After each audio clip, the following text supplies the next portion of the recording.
چرا ترسیدی؟ اگر جرأت دارن به میدان بیاین بگوین، حرف بزنن خستگان، حرف بزنن ملول شده ها. من المؤمنین رجال صدقوا ما عاهدوا الله علیه فمنهم من قضى نحبه و منهم من ینتظر و ما بدلوا تبدیلا. این ملت تغییر نخواهد کرد، صلابتش خدش وارد نخواهد شد. مرگ بر منافق، مرگ بر منافق، مرگ بر منافق، مرگ بر منافق، مرگ بر منافق. عددی نیستی اما باید سر جای نحست بنشینی. ای آل سعود بدتر از کف، مرگ بر آل سعود خواهد، مرگ بر آل سعود خواهد، مرگ بر آل سعود خواهد، مرگ بر آل سعود خواهد.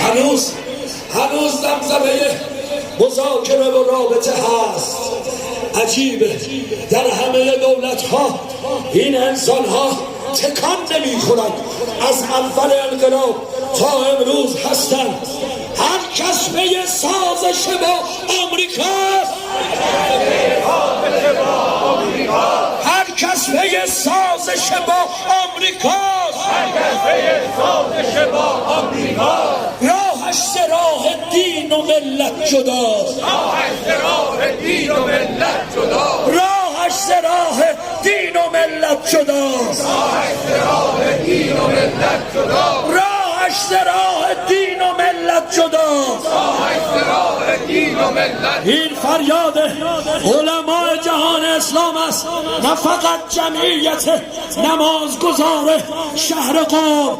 نه سازش نه تسلیم نه مرگ با آمریکا، نه سازش نه تسلیم نه مرگ با آمریکا، نه سازش نه تسلیم نه مرگ با آمریکا، نه سازش نه تسلیم نه مرگ با آمریکا. ولایت فقیه رکن دین است، ولایت فقیه رکن دین است، ولایت فقیه رکن دین است، ولایت فقیه رکن دین است، حافظ ملک و امر مسلمین است، حافظ ملک و امر مسلمین این است. سخن امیرالمؤمنینه که در وصیت نامه حاج قاسم، این سپهبد شهید که در آستانه شهادتش هستی، پشتیبان ولایت فقیهان این ملت، به خون پاک تو قسم. ولایت فقیه رکن دین است، ولایت فقیه رکن دین است، حافظ ملک و امر مسلمین است، حافظ ملک و امر مسلمین است. قم پایگاه دین و انقلاب است، قم پایگاه دین و انقلاب است، قم پایگاه دین و انقلاب است، قم پایگاه دین و انقلاب است. نقشه دشمن نقش روی آب است، نقشه دشمن نقش روی آب است، نقشه دشمن نقش روی آب است، نقشه دشمن نقش روی آب است. عزت و اقتدار ما حسینی است، اقتدار ما حسینی، عزت و اقتدار ما حسینی، عزت و اقتدار ما حسینی، زنده همیشه نهضت خمینی. ماشاءالله به این عزم و اراده و به این توان جمعیت به نشانه تجدید بیعت با صاحب نهده یعنی حسین ابن علی دست راست تو به نشانه بیعت بلند کن. لبیک یا حسین، لبیک یا حسین، لبیک یا حسین، لبیک یا زینب، لبیک یا زینب، لبیک یا زینب، لبیک یا زینب، لبیک یا زینب، لبیک یا مهدی، لبیک یا مهدی، پایان مسیر ये देखिए प्रोटेस्ट हो रहा है, ये बच्चे भी प्रोटेस्ट कर रहे हैं. هنوز خسته نشدی که نمیشدی، خسته نمیشدی. شعار براعت تو فریاد کن ما اجرام تصویرگران این سربازان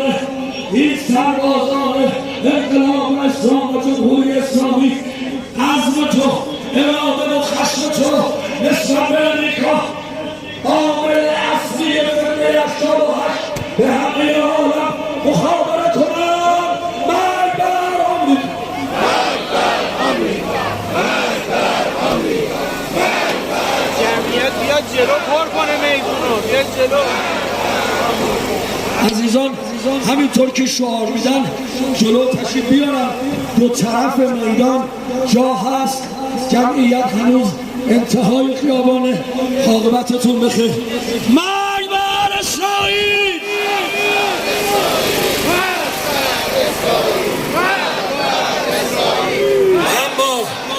اما انگلستان نجس به سراغ تو خواهیم آمد. ضربه های ما بر تو مرگبارتر خواهد بود. ای خائن بالفطره، مرگ بر انگلیس، مرگ بر انگلیس، مرگ بر انگلیس، مرگ بر انگلیس، مرگ بر انگلیس، مرگ بر انگلیس. بسم الله الرحمن الرحیم. ولا تهنوا ولا تحزنوا وانتم الاعلون ان کنتم مؤمنین. سست نشوید و غمگین نگردید و شما برترید اگر ایمان داشته باشید. یوم الله 9 دی، سال روز پیروزی و سربلندی ملت بزرگ ایران در آزمونی دیگر از بصیرت، هوشمندی، ولایت مداری و تجلی قدرت الهی، در کالبد نمایشی دیگر از غیرت دینی و انقلابی و مظهر لحظه شناسی هنرمندانه این ملت در یکی دیگر از بزنگاه‌های سرنوشت ساز تاریخ انقلاب اسلامی و مهر پایانی بر توطئه ریشه‌دار فتنه 88 بود.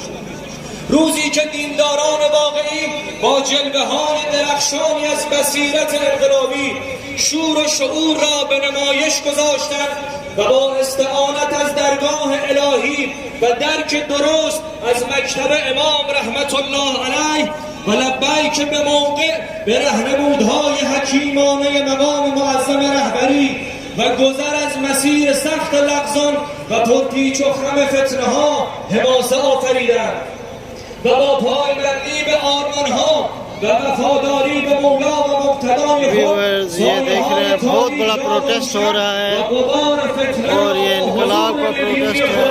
فرو نشاندند. اینک در سالگرد این حماسه عظیم ایمانی و مردمی ملت مبارز انقلابی و آگاه یک با فرزندان معنوی زهرای ازهر سلام الله علیها به تأسی از سیره نورانی فاطمی از مسئولیت معاصرت با ولی امر مظلوم زمانمان آگاهیم و چون شهید حاج قاسم سلیمانی با برافراشت نگهداشتن پرچم ایثار و شهادت برای تداوم راه امام راهب رحمت الله علیه و تحقق آرمانهای بلندشان از هیچ تلاش و کوششی فروگذار نکرده و در جهت استحکام بخشی به روحیه قوی و ثبات دو ملت अस्सलाम वालेकुम व्यूवर्स, ये देख रहे हैं आप बहुत बड़ा प्रोटेस्ट हो रहा है. برای مهار تقاضا و تنظیم بازارهای سوداگرانه استفاده کنند و همچنین از عموم مردم تقاضا داریم हजारों का मजमा मौजूद है और ये देख रहे हैं आप. یک اقلیت زیاد خواه را اکثریت और ये برو پایین آقا عزیزم بفهم پایین. با ملت مجاهد و مقاوم ایران اسلامی ضمن گرامی داشت یاد و خاطره سردار دلها فرزند زهرا سلام الله علیها شهید سپهبد حاج قاسم سلیمانی ضمن ابراز تأسف و تأثر از سکوت و عدم اقدام مجامع بین‌المللی بین‌المللی مدعی حقوق بشر نسبت به تروریسم دولتی و اقدام جنایتکارانه استکبار جهانی ضمن محفوظ دانستن انتقام سخت به عنوان یک حق متقابل برای جمهوری اسلامی ایران و محور مقاومت از نهادهای کشوری، لشکری، امنیتی امنیتی و قضایی کشور و رسانه ها می‌خواهیم دست جمع ہے و با تشکیل دادگاه مشترک منطقه‌ای